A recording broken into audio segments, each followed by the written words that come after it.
عام طور پہ بچیوں میں ہارمونز کا امبیلنس بہت امپورٹنٹ ہے. اگر آپ کا ہارمونل امبیلنس ہے یا جسے ہم PCOS بھی کہتے ہیں, اس کی وجہ سے بچیوں میں وزن کم کرنے میں پرابلم آتی ہے.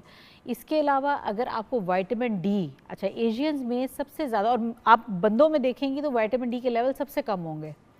ایشینز میں وائٹامن ڈی کی شارٹیج ہوتی ہے. ٹھیک ہے, آپ کو وائٹامن ڈی لینی ہوتی ہے ویسے بھی ریگولر بیسس پہ, اس کو مانیٹر ضرور کریں. وائٹامن ڈی کی شارٹیج کی وجہ سے بھی وزن کم نہیں ہو رہا ہوتا.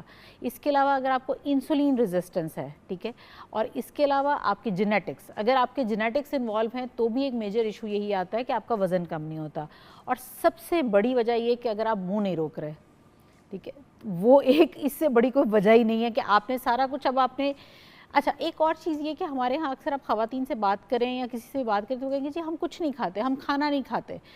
آپ وہ چھوٹے چھوٹے سنیکس یہاں گزرتے گزرتے جو بچوں کے, آپ کوئی چپس کے پیکٹ میں سے بھی ایک دو اٹھاتے ہیں اور وہ بھی آپ کھا لیتے ہیں, اس کی ذرا کیلوری کاؤنٹ کسی دن کر کے دیکھیں کہ جو ایک چیز بھی آپ نے گزرتے گزرتے کھائی ہے, چاہے وہ کوئی آپ نے جوس کا سپ لی ہے, اس کو ذرا کاؤنٹ کریں. بعض آپ روٹی سے اوپر چلے جاتے ہیں. اور سب سے بڑا پتہ ہے پرابلم کیا ہے, کہ ہم لوگ جو ایک میل میں کیلریز کھا سکتے ہیں ایک میل میں, اور اپنے پیٹ کو بڑا لمبا عرصہ بھرا بھی رکھ سکتے ہیں, ہم وہ نہیں کرتے ہیں. وہ نہیں کرتے.